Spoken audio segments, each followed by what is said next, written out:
I rise tonight to talk about this aged care and other legislation amendment. And of course the Labor Party will support this, but we've moved some amendments because we need to do so much better than this to address this absolute crisis in aged care.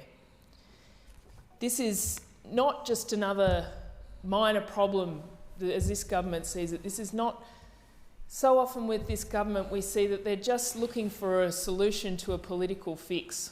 Well, this is a deep, deep crisis, and anyone who has a loved one in aged care knows that. And anyone who has looked at that Aged Care Royal Commission and its recommendation knows that. And I want to again, acknowledge the people that contributed their stories to that, because the nation can now see clearly the depth of this crisis, the depth of the malnourishment, of the neglect, of the situations of people with maggots in wounds, People who have had their own experiences with aged care know that these things are not uncommon either. These are not, shocking sort of things that have only happened once in a blue moon. These are very common things, and it's not good enough in a country like Australia. And we've seen the response in this budget from this government that commits nowhere near the funding that is needed to address these problems, but also doesn't go towards tying that funding through accountability measures to where it really needs to go.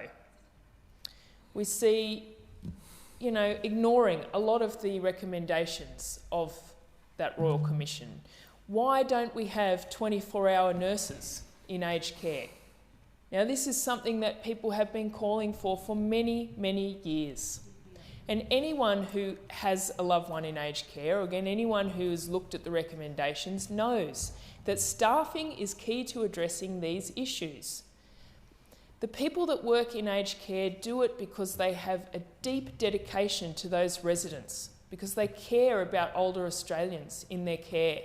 And when you talk to these workers, that is so clear, that they just front up day after day because they care about these people.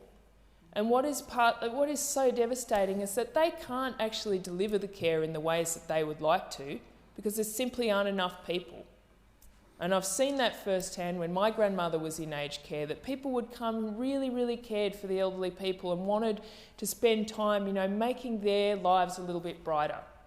But that they couldn't even give them the care to ensure that they weren't in these situations of neglect. And so we've seen a response from this government that does nothing to address that, does nothing to ensure that that money goes where it's most needed. It just goes to the providers like a blank cheque. And some of the providers mean very well, and I want to acknowledge that. Some of them, and I've met with them here in Canberra, people who want to create a place that's a great place for elderly people to go when they need residential care. But we've also seen people, making enormous profits out of aged care while the residents don't even have 3 decent meals a day. And that's not good enough. And we could see a policy that would do something about that, but we've not seen that here. And I think this quote from the Royal Commissioner Linnell Briggs sums this up perfectly, and quite shocking, where she said, "At times in this inquiry, it has felt like the government's main consideration was what was the minimum commitment it could get away with, rather than what should be done to sustain the aged care system so that it is enabled to deliver high quality and safe care. This must change." Well, this must change. And we on this side of the House, as a member for Dunkley has just said, will not stop asking until it does. Because this is not a political problem to be fixed. This is a very human crisis that needs a genuine commitment and a genuine solution, so that people in Australia aren't absolutely terrified of the day that they will need to go into aged care or that their loved ones will need aged care. And it's not just residential care, it's people on waiting lists for home care that can't get the most basic of things to ensure they have dignity and some well-being in their older years. So, Deputy Speaker, we support this bill, and we have moved these amendments that want to ensure that restrictive practices that we've seen are being abused, widespread abuse of these very serious interventions throughout aged care, we want to see that an independent actual expert oversees that, and we've moved that amendment, and we want to see accountability measures introduced. But so much more needs to be done. After 8 years of cuts and neglect from this government, more needs to be done.